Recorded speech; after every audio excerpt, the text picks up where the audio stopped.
जब मैं इस लाइट रेस को इस पे डाल रहा हूँ तो देखो सारा का सारा प्रोजेक्शन जो है वो एक ही साइड पे जा रहा है, ऐसा नहीं है वो ज्यादा फैल रहा है कि हाँ स्फेरिकल मिरर से कैसे दोनों को जस्टिफाई किया गया, ऐसे किया गया है। अब ये देखो इसका प्रोजेक्शन कैसा जा रहा है, अब सारी लाइट इस सिल्वर कोटिंग से टकरा रही है और टकराने के बाद में बिल्कुल स्ट्रेट जा रही है। प्लेन मिरर्स कॉन्वेक्स की कंडीशन में, ये प्लेन मिरर्स आपके कॉन्वेक्स मिरर की कंडीशन में या फिर कार और बाइक्स में नहीं लगा सकते। Hello students, welcome to Arizer Talent. जादुई दुनिया में तुम्हारा बहुत बहुत स्वागत है। क्या हाल चाल है सभी के? आई होप सभी बहुत मजे में हो, बहुत ही इंटरेस्टिंग वे में, बहुत ही फैंटास्टिक वे में, फुल एनर्जी के साथ में धमाका करने के लिए आ गए हो आप सब वापस हमारे अराइजर टैलेंट चैनल पे। ओके, अब देखो मैं पहले तो एक क्वेश्चन के साथ में आज का लेक्चर स्टार्ट करूंगा। सबसे पहला क्वेश्चन कि आज सब लोग खाना खा के आए हैं? किसी ने सुबह सुबह चावल खाए थे क्या? चावल या दाल पी हो या फिर कुछ भी, मतलब लिक्विड डाइट में लिया हो, सूप पिया होगा। किसी ने सूप पिया या किसी ने खाना तो खाया होगा। खाने में चावल हो सकता है कोई मॉर्निंग में शौकीन हो उसने खाए हो, या हो सकता है किसी ने स्पून का यूज किया हो। Why am I talking about the spoon? मैं स्पून के बारे में क्यों बात कर रहा हूँ? अब अभी पता, आधे तो आप में से ऐसे होंगे जो पता क्या बोलेंगे, सर पहले चैप्टर तो पढ़ा लो, पहले आके आए सुबह सुबह हम उठे, फोन उठा रहे हैं, देख रहे हैं सर आए, हेलो बच्चों गुड मॉर्निंग, और आते ही लो बच्चों इस सवाल का जवाब दो। अरे पहले थोड़ी बातचीत कर लेते हैं। नहीं भैया, क्वेश्चंस पूछना भी बहुत इंपॉर्टेंट है। क्यों बताएंगे? पहले मैं जरा तुमसे अपने सवाल पे आ जाता हूँ। सवाल मैं पूछ रहा था कि आपने क्या खाना खाया, क्या आपने आज स्पून का यूज किया खाना खाने के लिए? तो आप कहोगे, कुछ आप में से होंगे जो हाँ करोगे, क्योंकि कई होंगे जो पोहे खाने गए होंगे, कई होंगे जो टिफिन में पोहे पैक कराए होंगे जिन्होंने, कई होंगे जिन्होंने चावल भी ले गए होंगे, कुछ पुलाव पुलाव ले गए होंगे, कुछ ना कुछ खाया होगा। आप में से ऑलमोस्ट 50% 70% लोगों ने चावल खाए होंगे अभी सुबह तक, या अभी दिन तक, या हो सकता है रात में। कभी ना कभी तो चावल खाए होंगे। चावल खाए होंगे एक स्पून से। अब आप जापानीज तो नहीं हो कि आप चॉपस्टिक्स का यूज करके चावल खा रहे हो, तो ऐसा तो नहीं हो सकता। तो आपने जब वो स्पून का यूज किया तो क्या आपने एक चीज नोटिस करी? स्पून में दो साइड रिफ्लेक्टिंग थी, मतलब एक फ्रंट साइड एक बैक साइड। बिल्कुल। लेकिन अगर आपने उस चम्मच में अंदर की तरफ देखा होगा तो आपको ऐसा दिखा होगा कि आप तो स्पाइडरमैन बन गए। अब आप कहोगे सर स्पाइडरमैन ये कैसे हुआ? मैं तो बिल्कुल नहीं नहीं, ऐसा हो ही नहीं सकता, रुको रुको चम्मच लाता हूं। तो तुम भाग के गए, अपना स्पून उठाया, स्पून उठा के देखा, और देख के क्या दिखता है? हाँ, तुम तो बिल्कुल सच में, तुम ही नहीं तुम्हारे आसपास की जितनी भी चीजें उस स्पून में दिख रही होंगी सारी की सारी स्पाइडरमैन बन जाएंगी, बिल्कुल उल्टी हो जाएंगी। हो गई? ठीक है, इतनी बात तो समझ में आ गई। लेकिन जब उस चम्मच को उल्टा कर दिया गया, जब उसका बिल्ट अप पार्ट या बिल्ट एज वाला पार्ट तुम्हें दिखाया गया, तो तुमने देखा तुम आसमान से वापस धरती पे आ गए, मतलब बिल्कुल सीधे हो गए। तुम ही नहीं, तुम्हारे साथ में जो भी आसपास की सराउंडिंग की चीजें जो उसमें दिख रही थी सब सीधी हो गई। तो ये किसकी वजह से हुआ? ऐसा क्यों हुआ? मतलब एक तरह से देखा जाए तो वो रिफ्लेक्शन कर रहा है, जो हमारा स्पून है वो रिफ्लेक्शन कर रहा है। इसकी वजह से आप मुझे देख सकते हो, मतलब उसमें किसी भी चीज को देख सकते हो, अपने आप को देख सकते हो, अपने आसपास की चीजों को देख सकते हो। फिर ऐसा क्यों हुआ? ऐसा होने की वजह क्या थी? ऐसा किस लिए हुआ? कुछ सोचा आपने? और एक और चीज आपने नोटिस करी, जब आपने स्पून को अपोजिट साइड में घुमाया तो आप इतने बड़े हो, लेकिन स्पून के सामने आप थोड़े छोटे हो गए। ये दोनों बातें कंक्लूड होती हैं हमारे मिरर्स की कंडीशन में, जो होते हैं हमारे कॉनकेव मिरर और कॉन्वेक्स मिरर। अब कॉनकेव मिरर तो अंदर वाली साइड का आ गया, और कॉन्वेक्स मिरर कौन सा रहा? जो हमारी बाहर वाली, पीछे अपोजिट वाली साइड का रहा, जहां से हम खाना नहीं खा सकते। जहां से खाना खा सकते हो वो कॉनकेव मिरर है, और जहां से खाना नहीं खा सकते वो आपका कॉन्वेक्स मिरर। ये दोनों एप्लीकेशन आपने डेली लाइफ में देखे हैं, बट ध्यान बहुत कम लोगों ने दिया होगा, और हो सकता है सब नहीं दिया हो। ठीक है, ऐसी कोई बड़ी बात नहीं, दिया भी होगा, अरे बहुत अच्छे बच्चे हमारे, सब समझते हैं। ठीक है, ये बात तो समझ में आ गई कि क्या थी कॉनकेव मिरर और कॉन्वेक्स मिरर की कहानी। लेकिन अब आप, कि मैंने अभी स्टार्टिंग में ही आपसे बोला था ना कि एक क्वेश्चन, सर चैप्टर स्टार्ट करने से पहले आप क्वेश्चंस पे आ जाते हो। बेटा क्वेश्चन पे आने की भी एक बहुत बड़ी वजह है। कुछ टाइम पहले ऐसा मैंने एक स्टोरी में देखा था, मतलब एक स्टोरी और एक न्यूज में भी चला था इसके बारे में, कि एक लड़के ने बिना किताबें पढ़े, मतलब किताब इन द सेंस उसने कोई थ्योरी नहीं पढ़ी, कुछ नहीं, उसने किताबें खरीदी भी नहीं। ठीक है, मतलब एनसीईआरटी वगैरह तो उसने देखी भी नहीं थी। बिना कुछ पढ़े ही उसने 100 आउट ऑफ 97 या 90, नहीं 97 तो ज्यादा होगा, शायद 90 प्लस उसने मार्क्स, जहां तक मुझे याद है, I am not sure, but 90 plus marks उसने स्कोर करे थे।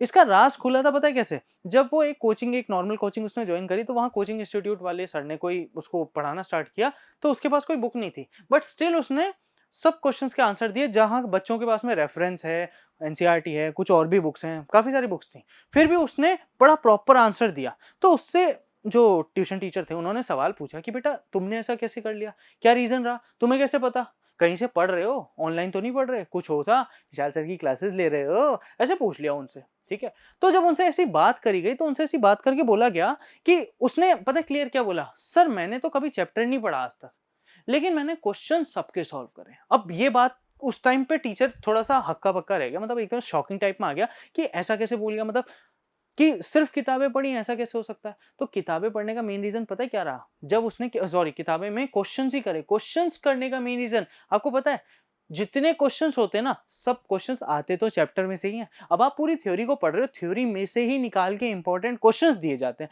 तो वो क्या करता था, सिर्फ क्वेश्चन ही क्वेश्चन सॉल्व करता था। मतलब उसका डेली का टारगेट था कि डेली के 50 टू 100 क्वेश्चंस वो पुट अप करेगा ही करेगा। अपने उसने टारगेट बना रहा था, पर सब्जेक्ट वो 50 क्वेश्चंस लेगा।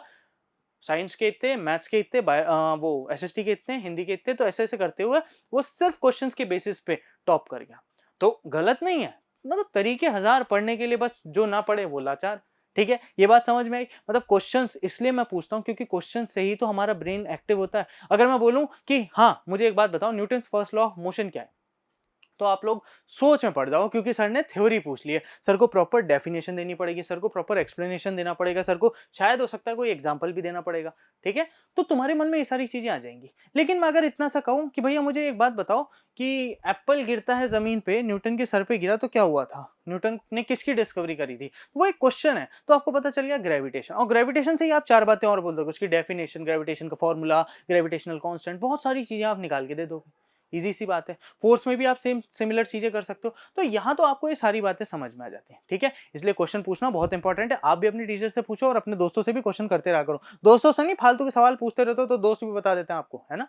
ये बात समझ में आ गई, बहुत बढ़िया। चलो, अब आपको इतनी बात तो समझ में आ गई कि क्या रेस्पेक्टेड फिनोमिना कंसिडरेशन रही कॉनकेव मिरर और कॉन्वेक्स मिरर के बारे में। चलो एक काम करते हैं, पहले कॉन्वेक्स और कॉनकेव मिरर को देख भी लेते हैं कि एक्चुअली में होते कैसे हैं। मैंने एक देसी जुगाड़ लगाया with the help of a कढ़ाई। अब आप कहोगे कढ़ाई, तो चलो मैं दिखाता हूं भैया कैसे हुई एक कढ़ाई से मेरी लड़ाई। आ जाओ। स्फेरिकल मिरर्स क्या होते हैं ये तो पता चल गया है आपको। अब स्फेरिकल मिरर्स से आपने दो टाइप के मिरर्स निकाले, एक कॉनकेव मिरर, एक कॉन्वेक्स मिरर। कॉनकेव मिरर में क्या हुआ था, अंदर की साइड रिफ्लेक्टिंग थी। अब मेरे पास में यहाँ पे एक देसी जुगाड़ से मैंने क्या बनाया, कॉनकेव मिरर बनाया, जिसमें क्या किया है, घर में यूज होने वाली जो हम बोलते हैं कढ़ाई, ठीक है, हमने वो कढ़ाई को यूज किया है और इसके अंदर में क्या लगा दिया, एल्यूमिनियम फॉइल। अब ये जो फॉइल लगी हुई है, इससे क्या होगा, ये अंदर की तरफ क्या हो जाएगी, केव टाइप प्रोजेक्शन। ध्यान से देखो, ये केव टाइप प्रोजेक्शन है, अंदर की तरफ ये केव टाइप स्ट्रक्चर बन रहा है। जब इसमें कोई भी लाइट सोर्स अंदर की तरफ प्रोजेक्ट किया जाएगा तो क्या होगा, ये जो लाइट सोर्स होगा ये एक ही जगह पे लाइट को क्या कर देगा, कन्वर्ज कर देगा, और एक ही जगह पे सारी की सारी लाइट जाएगी। जरा ध्यान से देखना यहाँ पे, जब मैं इस लाइट रेस को इस पे डाल रहा हूं तो देखो सारा का सारा प्रोजेक्शन जो है वो एक ही साइड पे जा रहा है। ऐसा नहीं है वो ज्यादा फैल रहा है, वो एक ही पर्टिकुलर पॉइंट पे प्रोजेक्ट हो रहा है और मैं उसको अपनी इंसिडेंट लाइट से क्या कर सकता हूं, इधर उधर मूव भी कर सकता हूं। तो ये होता है कॉनकेव मिरर के केस में। और कॉनकेव मिरर के केस में जो बैक साइड होती है ये कैसी होती है, हमेशा रफ सरफेस की रहती है। ध्यान से देखो ये कैसा है, रफ सरफेस, यही होता है कॉनकेव मिरर में। चलो अब आपको कॉन्वेक्स मिरर के बारे में भी बताता हूं। हाँ तो बच्चों, कॉनकेव मिरर को तो समझ गए, अब कॉन्वेक्स मिरर को समझोगे तो कॉन्वेक्स मिरर में क्या होता है, सिमिलर मैंने वही कढ़ाई ले ली, उसी कढ़ाई के ऊपर मैंने क्या किया, अब बैक साइड पे मैंने इस सरफेस को कैसा बना दिया, शाइनी बना दिया। इस सरफेस पे क्या लगा दिया, ये जो उभरा हुआ पार्ट था यहाँ पे मैंने लगा दिया एल्यूमिनियम फॉइल। और अब देखो, अब इसमें क्या है, जब भी मैं लाइट को प्रोजेक्ट करूंगा ये कैसी होगी, पूरी की पूरी डाइवर्जिंग, मतलब छोटी सी पॉइंट सोर्स की लाइट। ये पॉइंट सोर्स की लाइट है क्योंकि इससे सीधी लाइट निकल रही है, सीधी रे ऑफ लाइट निकल रही है। रे ऑफ लाइट जाने के बाद भी ये क्या करेगा, लाइट को पूरा डाइवर्ज करेगा, इस तरह से कुछ डाइवर्जिंग होगा। अब मैं इसका डाइवर्जिंग आपको दीवार पे दिखाता हूं, जरा दीवार पे देखना, आपको समझ आ जाएगा कैसे ये रे ऑफ लाइट डाइवर्ज होती है। ध्यान से देखो, अभी ये रे ऑफ लाइट जैसे ही इस पे टकरा रही है तो पूरे में किस तरह से फैल रही है, लेकिन कॉनकेव मिरर के केस में क्या हो रहा था, ये रे ऑफ लाइट एक ही पॉइंट पे, एक ही फिक्स पॉइंट पे जा रही थी। वो क्यों जा रही थी, वो कन्वर्जिंग मिरर होता है, और ये वाले कैसे होते हैं, हमारे डाइवर्जिंग मिरर होते हैं। ठीक है, बात समझ में आई, बहुत बढ़िया। चलो आगे बढ़ते हैं। हाँ तो बच्चों, अच्छे से समझ आ गई होगी तुम्हें किसकी बात, कॉन्वेक्स मिरर और कॉनकेव मिरर की बात। दोनों की बात में तो कोई दिक्कत नहीं आई होगी, आपको बेसिक्स तो सब समझ में आ ही गए होंगे कैसे दोनों वेल डिफाइंड होते हैं। अब मैं आपको बताता हूं किसके बारे में, कॉनकेव मिरर। लेकिन कॉनकेव मिरर बताने से पहले मुझे आपको ले जाना पड़ेगा स्फेरिकल मिरर की कंडीशन में। किसमें, स्फेरिकल मिरर की कंडीशन में। जब मैं स्फेरिकल मिरर की कंडीशन में आपको ले जाऊंगा तो मैं पहली चीज यही बोलूंगा कि आपको पहले किसको समझना होगा, स्फेरिकल मिरर्स को समझना होगा।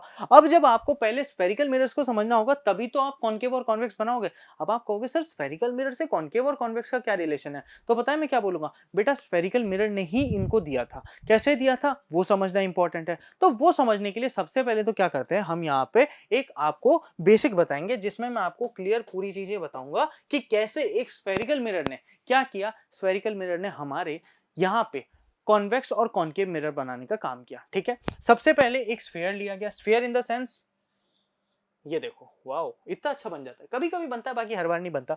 अब देखो सबसे पहले क्या हुआ, एक ये पोर्शन, एक ये पोर्शन, ये दो पोर्शंस उन्होंने कर दिए कट। ये स्फेरिकल मिरर है पूरा का पूरा, गोल सा स्फेयर है, हल्का सा स्फेयर पार्ट का मिरर है, जिसको क्या किया उन्होंने दो साइड से कट कर दिया। फर्स्ट वन ये वाली, सेकंड वन ये वाली। जब दो साइड से कट किया तो पता है क्या हुआ, यहां पे दो अलग अलग टाइप के मिरर्स निकले। कैसे निकले अब देखना, इस साइड को अलग कर दो, ये आ गया, ठीक है, इस साइड को अलग कर दो, ये आ गया। अभी लेकिन ये दोनों बिल्कुल एक जैसे हैं, अगर मैं इनको अपोजिट कर दूं, इनको घुमा दूं, इसको ऐसे घुमा दूं और इसको ऐसे घुमा दूं या ऐसे ही रखूं, तो दोनों एक जैसे हो जाते हैं, ठीक है। इन दोनों में डिफरेंशिएट करने के लिए हम क्या करेंगे, डैश लाइन का यूज करेंगे। अब आप कहोगे व्हाट इज डैश लाइन, तो मैं बोलूंगा डैश लाइंस वहां लगाई जाती है जिस सरफेस को आप रफ इंडिकेट करना चाहते हो। अच्छा यहाँ पे कहाँ लिखा है कि ये वाली सरफेस रिफ्लेक्टिंग है, वो वाली रफ सरफेस है, या यहाँ पे कहीं पे लिखा हो ये वाली रफ सरफेस है, वो वाली वो आपकी रिफ्लेक्टिंग सरफेस है, कहीं पे कुछ लिखा हुआ है? आपको ये तो पता है ये वाली कंडीशन आपकी कौन सी है, स्फेरिकल मिरर की कंडीशन है। किसकी कंडीशन है? स्फेरिकल मिरर की कंडीशन है, ठीक है। स्फेरिकल मिरर की कंडीशन तो आपको समझ आ गई। अब जब स्फेरिकल मिरर की कंडीशन आपको पता चल गई तो आपको ये भी पता चल गया ये दोनों कौन से आने वाले, कॉन्वेक्स और कॉनकेव। अब अगर मैं राइट साइड वाले मिरर की बात करूंगा तो राइट साइड वाले मिरर में मैं क्या करूंगा, इसको कॉनकेव मिरर शो करूंगा। लेकिन कॉनकेव में आपको समझ आ गया, केव मतलब क्या होता है। देखो पहले तो वर्ड समझो, नाम कौन सा है हमारा, कॉनकेव, कॉनकेव। अब मैं नाम ले रहा हूं किसकी, कॉनकेव की, ठीक है। तो जब मैं कॉनकेव, केव वर्ड का यूज कर रहा हूं, केव मतलब गुफा। गुफा कहां की तरफ है, बाहर की तरफ है, अंदर की तरफ है? तो जरा ध्यान से देखो, गुफा है अंदर की तरफ। किस तरफ, अंदर की तरफ। यानी जो रिफ्लेक्शन हो रहा है वो कहां पे होगा, अंदर की तरफ होगा या बाहर की तरफ होगा, अंदर की तरफ रिफ्लेक्शन होगा। इसका मतलब रिफ्लेक्टिंग सरफेस कौन सा है, अंदर वाला। बाहर वाला कौन सा है, रफ सरफेस। यानी जो रिफ्लेक्टिंग सरफेस है हमारा, रिफ्लेक्टिंग सरफेस कौन सा रहने वाला है, रिफ्लेक्टिंग सरफेस अंदर का रहने वाला है, और बाहर वाला हमारा क्या रहने वाला है, रफ सरफेस। यहां तक समझ में आ गया। बाहर वाला आपका रफ सरफेस रहेगा, अंदर वाला रिफ्लेक्टिंग रहेगा। लेकिन अभी एक इंपॉर्टेंट कंसीडरेशन ये आता है कि जब रिफ्लेक्टिंग और रफ आ गया, लेकिन आप नॉर्मल एक स्फेरिकल मिरर में जब जस्टिफाई कर देते हो, उन दोनों को कट कर देते हो, तो कैसे जस्टिफाई करोगे कि ये वाला आपका कॉन्वेक्स है, ये वाला आपका कॉनकेव है, या ये वाला आपका कॉन्वेक्स है, ये वाला कॉनकेव है? दोनों को कैसे जस्टिफिकेशन किया जाएगा? कोई कुछ तो होगा ना जिससे दोनों को जस्टिफाई किया जाए। वहां यूज होती है डैश लाइन। कौन सी यूज होती है, आपकी डैश लाइन यूज होती है। अब डैश लाइन की कंसीडरेशन में जब मैं डैश लाइन की बात करूंगा तो मैं क्या करूंगा, सबसे पहले जैसे मैं इस मिरर की बात करता हूं, मैंने क्या कहा, रिफ्लेक्टिंग कौन सा रहेगा, अंदर वाला। बाहर वाला कौन सा था, रफ। तो रफ वाली कंडीशन में हम क्या करेंगे, रफ वाली कंडीशन में जहां पे भी रफ सरफेस है वहां पे मैं क्या लगा दूंगा, डैश लाइंस को अप्लाई कर दूंगा। डैश लाइंस को अप्लाई करते ही अब ये जो डैश लाइंस है ये कौन सा पोर्शन शो कर रहा है, हमारा रफ सरफेस को शो कर रहा है। ये रफ सरफेस को शो कर रहा है, और अंदर वाला कौन सा, हमारा रिफ्लेक्टिंग सरफेस। अंदर वाला अगर रिफ्लेक्टिंग सरफेस है, इसका मतलब ये कौन सा हो गया, हमारा कॉनकेव मिरर। कौन सा बन गया, हमारा कॉनकेव मिरर की कंडीशन में आ गया है। इतनी बात सबको समझ में आई? किसी को यहां तक कोई दिक्कत रही तो मुझे बताओ। कोई दिक्कत रहती है, नहीं रहेगी। अब मैं इस वाले की बात करता हूं, तो इसमें तो हमारा कौन सा था, केव वाला पोर्शन। लेकिन ये वाला हमें कौन सा बनाना है, कॉन्वेक्स मिरर। कौन सा, कॉन्वेक्स। अब कॉन्वेक्स मिरर की जब भी कंडीशन आती है तो कॉन्वेक्स मिरर में जो अंदर वाला सरफेस रहता है, ये वाला अंदर मतलब जो कॉनकेव का रिफ्लेक्टिंग था वो इसका क्या बन जाएगा, रफ। और जो कॉनकेव का रफ था वो इसका क्या बन जाएगा, रिफ्लेक्टिंग बन जाएगा। अपोजिट हो जाएंगे। तो अपोजिट की कंडीशन में ये वाली जो कंडीशंस आएंगी, ये हो जाएगा आपका रफ पोर्शन। ये आपका कौन सा हो जाएगा, रफ पोर्शन। और बाहर वाला कौन सा हो जाएगा, आपका रिफ्लेक्टिंग पोर्शन। बाहर वाला कौन सा होगा, रिफ्लेक्टिंग। तो ये वाला आपका बनेगा रफ और बाहर वाला रिफ्लेक्टिंग। इसकी कंडीशन में ये बन जाएगा आपका कॉन्वेक्स मिरर। कौन सा बन जाएगा, आपका कॉन्वेक्स मिरर। तो आपने स्फेरिकल मिरर से क्या किया बेटा, कॉन्वेक्स मिरर और कॉनकेव मिरर दोनों बना दिए। कौन सा रफ है, रफ का इंडिकेशन किससे किया जाएगा, इन डैश लाइन से। इन डैश, डॉटेड तो नहीं बोलूंगा, डैश लाइन से लिख देते अपन। इन डैश लाइंस से आपने क्लियरली रफ सरफेस का इंडिकेशन कर दिया। तो यहां तक किसी को कोई दिक्कत रही, रफ सरफेस का इंडिकेशन कितना आसान रहा, यहां तक किसी को भी कोई प्रॉब्लम नहीं आनी चाहिए। यहां पे बात करना काफी क्लियर है। तो आपको अगर कोई भी बोले ना कि हाँ स्फेरिकल मिरर से कैसे दोनों को जस्टिफाई किया गया, ऐसे किया गया। अब स्फेरिकल मिरर से दोनों का जस्टिफिकेशन हो गया, लेकिन ये जस्टिफिकेशन क्या एक्चुअली में सही है या गलत है, इस चीज को भी समझो। ठीक है, इतना तो आपको समझ में आ गया कि स्फेरिकल मिरर से दोनों मिरर बने हैं। तो स्फेरिकल मिरर कहीं ना कहीं से इनके जो मैं सीधी बात बताऊं तो कॉन्वेक्स मिरर और कॉनकेव मिरर में कहीं ना कहीं पे इनका प्रिंसिपल एक्सिस भी रहा होगा। बिल्कुल, कहीं ना कहीं से इमीडिएट में डिवाइड भी हो रहे होंगे। रिफ्लेक्टिंग कहीं ना कहीं से तो रिफ्लेक्शन हो रहा होगा। उन सबको हम डिनोट करते हैं किस पे, हमारे प्रिंसिपल एक्सिस पे। जो एक्चुअली में क्या होता है, जो एक्चुअली में हमारे रेडियस, जो स्फीयर का रेडियस होता है, इससे पास आउट होता है पूरे में। अब इससे जब पास आउट की कंडीशन आ रही है पूरे में, तो इससे पास आउट की कंडीशन कैसे आ रही है कि हो क्या रहा है, रेडियस ऑफ कर्वेचर किसी का भी, चाहे कॉन्वेक्स का लिया जाए या फिर कॉन्केव का लिया जाए, दोनों की कंडीशन में रेडियस ऑफ कर्वेचर किस पोजीशन में आ रहा है, इस वाले में देखा जाए या फिर इस वाले में देखा जाए, ये रेडियस ऑफ कर्वेचर क्या रहेगा, सेंटर ऑफ कर्वेचर। इसको सी से डिनोट किया जाएगा। अब ये जो सी हमारा स्फेरिकल मिरर का, ये स्फेरिकल मिरर से ही तो बने हमारे कॉन्वेक्स और कॉन्केव मिरर, तो यानी सेंटर ऑफ कर्वेचर किसी भी मिरर का, उसके स्फीयर का ही सेंटर रहेगा, उसके स्फीयर का ही क्या रहेगा, सेंटर। और इसका हाफ, मतलब मान लो इतना है 1 2, तो इसका हाफ, ये वाला पॉइंट इसका क्या रहेगा, प्रिंसिपल फोकस रहेगा। जहां पे कनेक्टिंग पॉइंट रहेगा वो कौन सा रहेगा, हमारा पोल रहेगा। ठीक है, अपोजिट साइड पे भी सिमिलरली सेम कंडीशन आ जाएगी, हमारा प्रिंसिपल फोकस और ये रहेगा हमारा पोल वाली कंडीशन। ठीक है, और कॉन्वेक्स और कॉन्केव मिरर के कंडीशन में भी यही रहेगा। इस पूरी लाइन को हम किससे डिनोट करेंगे, बाय प्रिंसिपल एक्सिस हम लोग डिनोट करेंगे।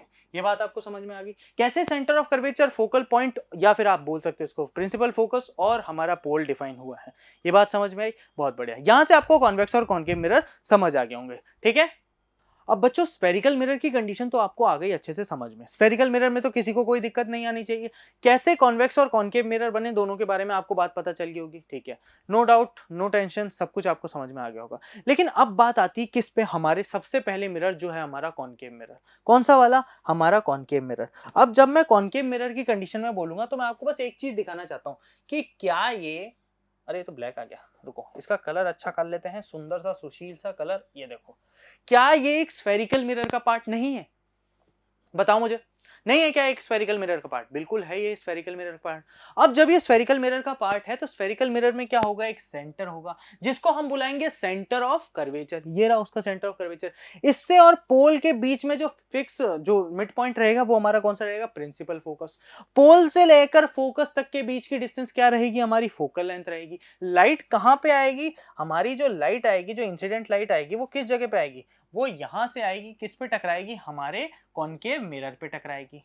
यहां तक किसी को कोई दिक्कत नहीं होनी चाहिए, सबको ये बात समझ में आ गई, किसी को ये दिक्कत हो रही है बच्चा, नहीं होनी चाहिए। लाइट इधर से आ रही है, रफ सरफेस कौन सा है, पीछे वाला, जिसको मैंने वैसे आपको किस में डिनोट किया है, डॉटेड लाइंस में डिनोट किया है। ये जो लाइन आ रही है जिसपे सेंटर ऑफ कर्वेचर, फोकस और पोल रहने वाला है, कौन सा हमारा, प्रिंसिपल एक्सिस है। कौन सा हमारा, प्रिंसिपल एक्सिस। अब कॉन्केव मिरर की एक और बहुत ही इंटरेस्टिंग बात हमें बताई जाती है, वो इंटरेस्टिंग बात बहुत इंपॉर्टेंट है। सबसे पहले आपको कॉन्केव मिरर की एक बात और जान लेनी है। तो कॉन्केव मिरर की कंडीशन में अगर मैं आपको बात बताऊंगा तो मैं यही बोलूंगा, in terms of concave mirror, अगर मैं in terms of concave mirror बात कर रहा हूं, तो कॉन्केव मिरर की सिचुएशन में जितनी भी लाइट रेज आ रही हैं, ये हमारा पोल है, ये हमारा फोकस है, ये हमारा सेंटर ऑफ कर्वेचर है।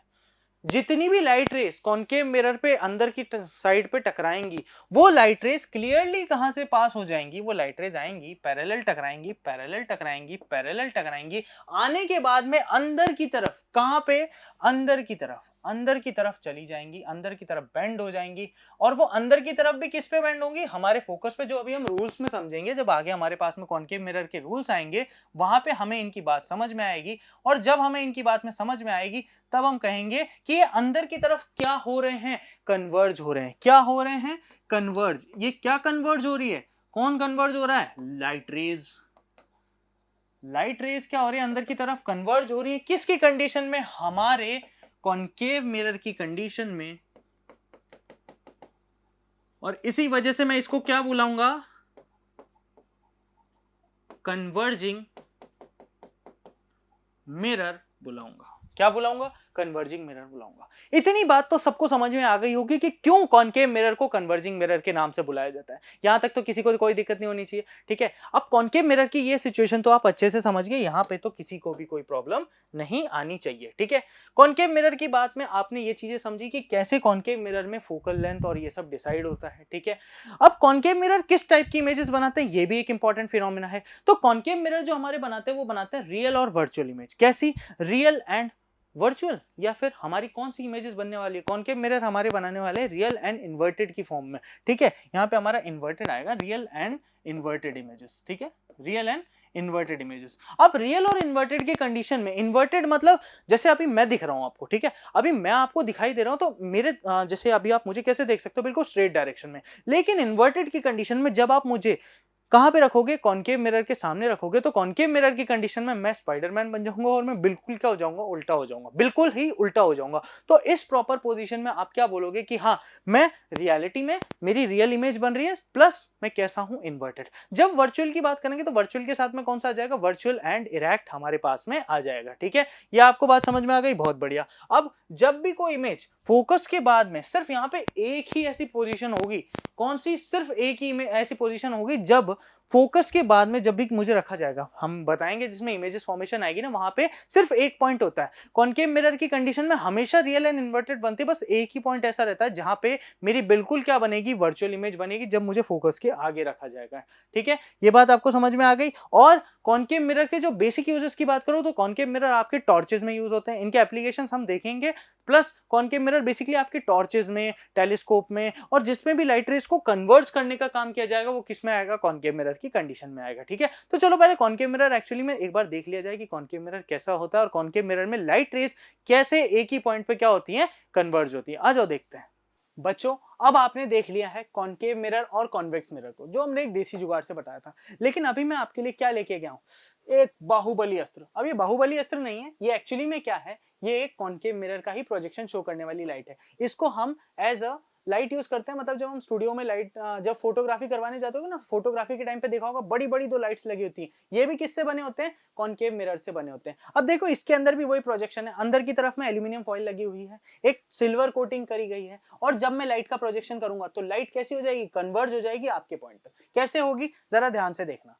ये देखो इसका प्रोजेक्शन कैसा जा रहा है, अब सारी लाइट इस सिल्वर कोटिंग से टकरा रही है और टकराने के बाद में बिल्कुल स्ट्रेट जा रही है, यानी किसकी कंडीशन आ जाती है, कॉनकेव मिरर की कंडीशन आ जाती है। और वहीं मैंने आपको कॉन्वेक्स मिरर की भी कंडीशन बता दी, जिसमें कॉनकेव मिरर में इस पूरे का भी कोई ना कोई सर्कल रहा होगा, जैसा मैंने आपको बताया था। ये भी एक स्फेरिकल मिरर का ही पार्ट है, और स्फेरिकल मिरर से इसका फोकल लेंथ जो कुछ यहाँ पे होगा और सेंटर ऑफ कर्वेचर भी डिफाइन होता है। ठीक है, ये बात आपको समझ में आई कि क्या होता है हमारा कॉनकेव मिरर और कैसा दिखता है हमारा कॉन्वेक्स मिरर। बात समझ में आई, बहुत बढ़िया, चलो आगे बढ़ते हैं।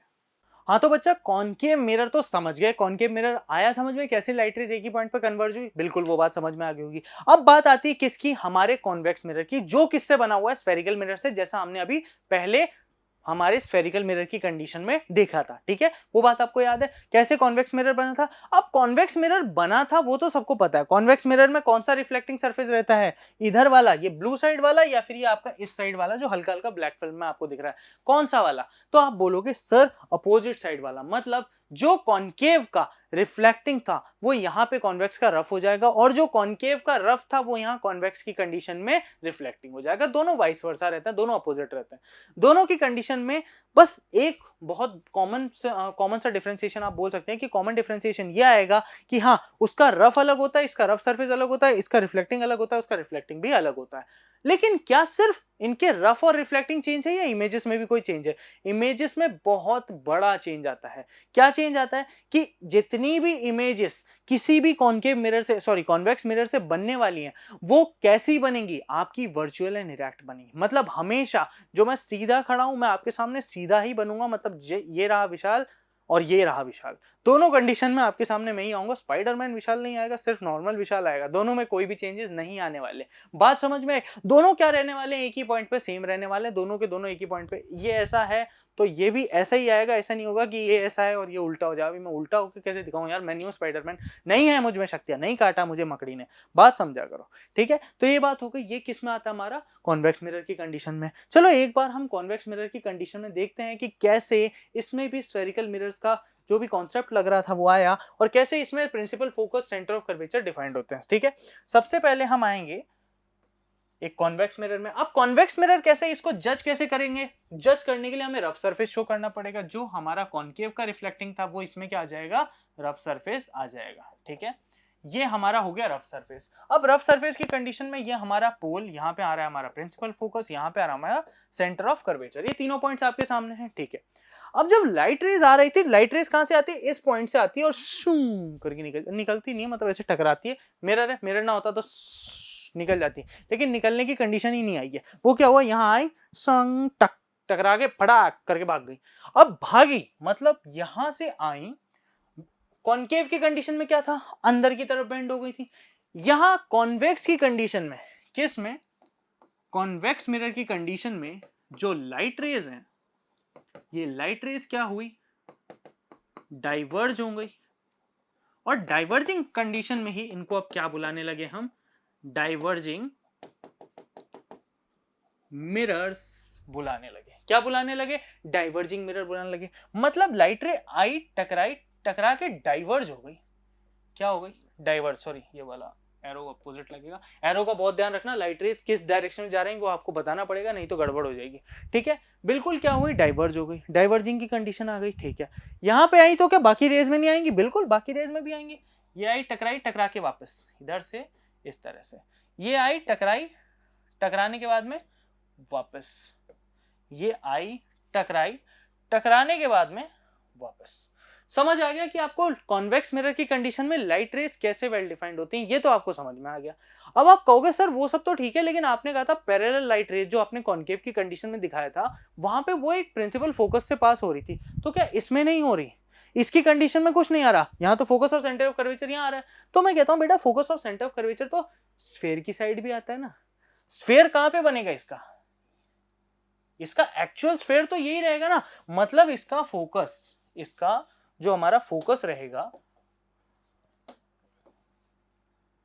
इसका हमारा फोकस कहां रहने वाला है, फोकस को तो समझो पहले, फोकस इंपॉर्टेंट है। ठीक है, अभी अगर मैं फोकस की बात करूंगा तो इसका फोकस और सेंटर ऑफ कर्वेचर तो ये वाला रहेगा। ये तो कॉन्केव की कंडीशन में था, मतलब ये वाले जो हैं ये तो बिल्कुल हटा दो। अब जब आप ये हटा देते हो तो आपको क्या समझ में आता है कि यानी लाइट रेज कहां आनी चाहिए, इस प्रिंसिपल फोकस से पास होनी चाहिए। बिल्कुल, अगर थोड़ा सा ध्यान से देखा जाए तो इमेजेस जब वर्चुअल हैं तो वर्चुअल पॉइंट की कंडीशन में, वर्चुअल पॉइंट की कंडीशन में क्या होगा, जहां पर भी लाइट रेज आएंगी वो किससे पास हो जाएंगी, हमारे प्रिंसिपल फोकस से ही पास हो जाएंगी। किससे पास हो जाएगी, हमारे प्रिंसिपल फोकस से। यानी सारी लाइट रेज ने वही रूल फॉलो किया, वो कहां से, पैरेलल आने के बाद में किससे पास हुई, हमारे प्रिंसिपल फोकस की कंडीशन से पास हो गई।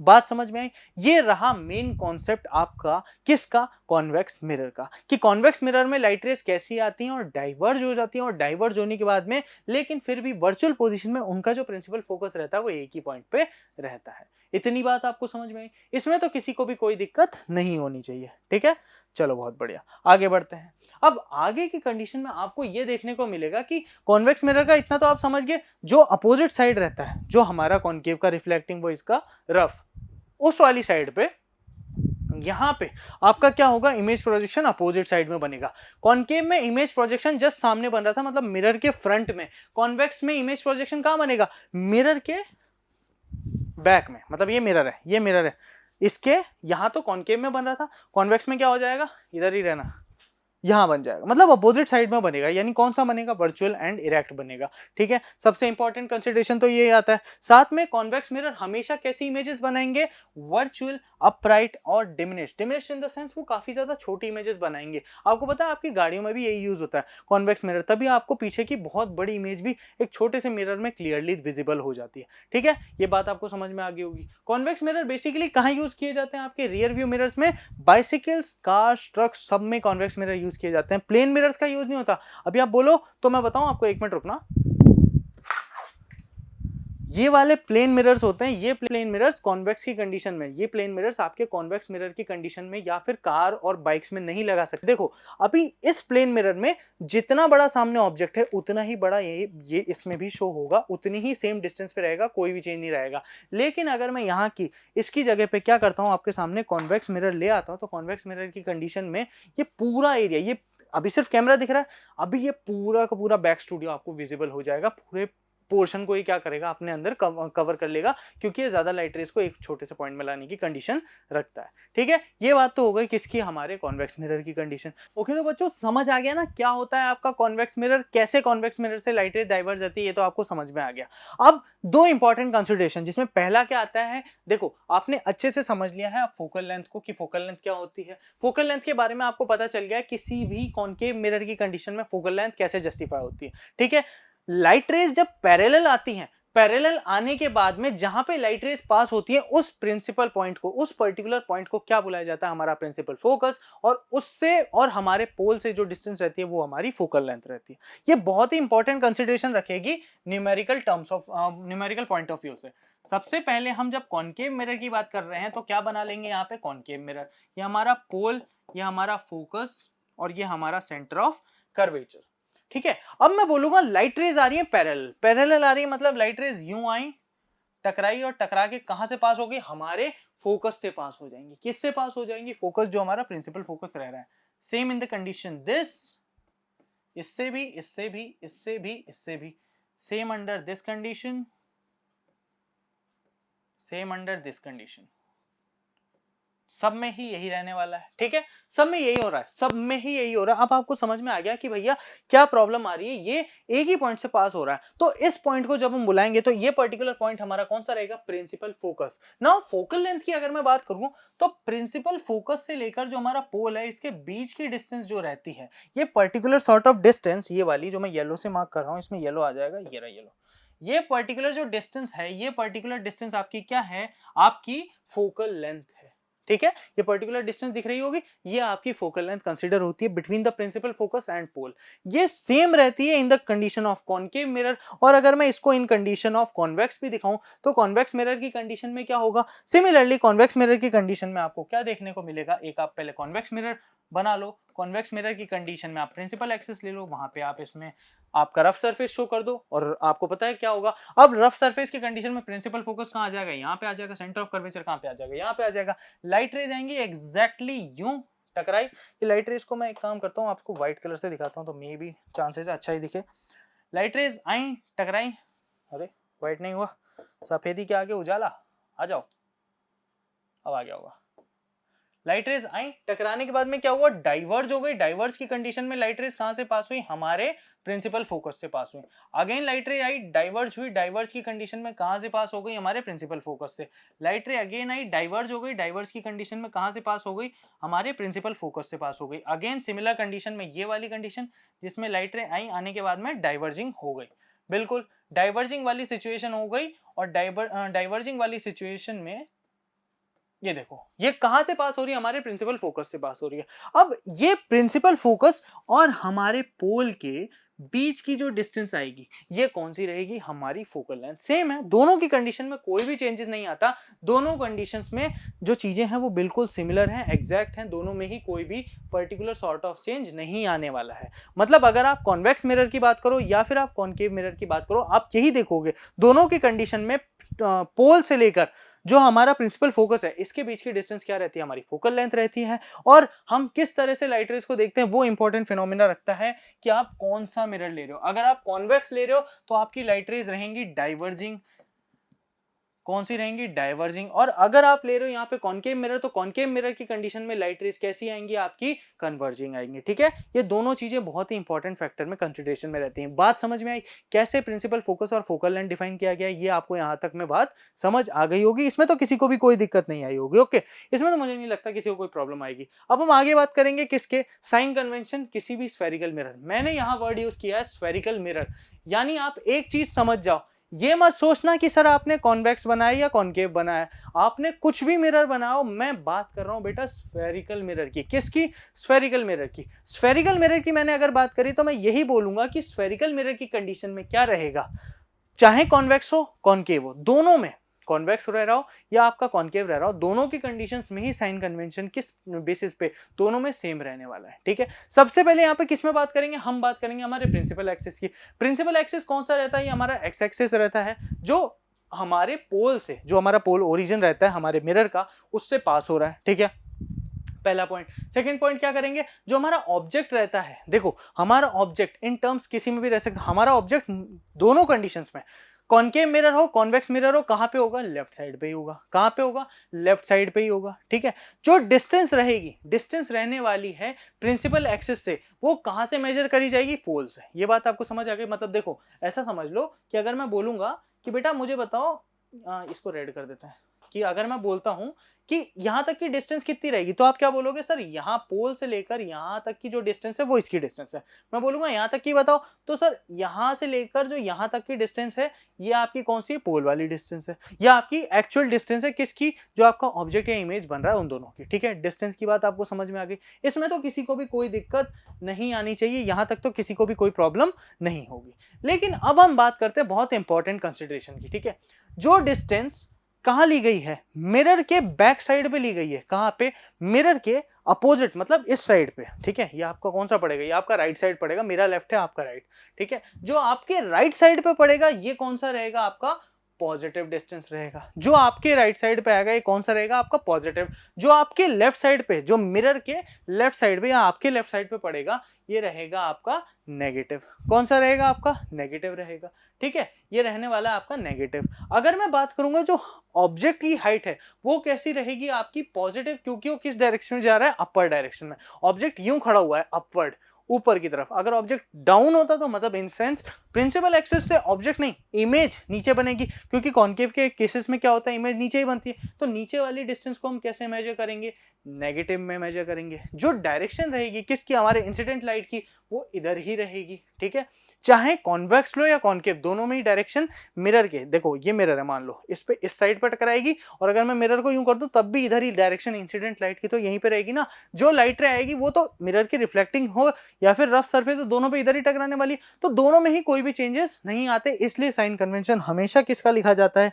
साइन कन्वेंशन के लिए बोला जाता है वो स्फेरिकल मिरर्स का है। किसका है, स्फेरिकल मिरर्स का है। ठीक है, ये बात समझ में आ गई। दोनों को सेपरेट नहीं है, अलग अलग नहीं है, दोनों का सेम ही रहता है। इन टर्म्स ऑफ लेंस भी यही बात आपके सामने आएगी जब हम लेंस पे पहुंचेंगे। ओके, यहां तक आपको समझ में आया, यहां तक किसी को भी कोई दिक्कत नहीं होनी चाहिए। ठीक है, यहां तक तो कोई प्रॉब्लम नहीं होगी। अगर कोई प्रॉब्लम आती है तो do let me know in the comment section में, आपको सब प्रॉब्लम्स क्लियर कर दूंगा। ओके, तो ये थी हमारी आज की पूरी बात। यहां तक आपको कोई भी प्रॉब्लम नहीं आनी चाहिए, सारी बातें समझ में आ जानी चाहिए। आई होप सबको आज के लेक्चर में बहुत मजा आया हो, मुझे तो बड़ा मजा आया। आप भी बताना कैसा लगा आपको। So thank you so much for watching the video. मिलता हूं आपसे बहुत जल्दी नए वीडियो में, नए लेक्चर में, नए कॉन्सेप्ट, नए एक्सरसाइज, सॉरी नए क्या बोलेंगे हम उसको, नए धमाकेदार धांसू एक्सपेरिमेंट्स के साथ। तब तक के लिए ध्यान रखें अपना। गुड बाय, टेक केयर, सी या।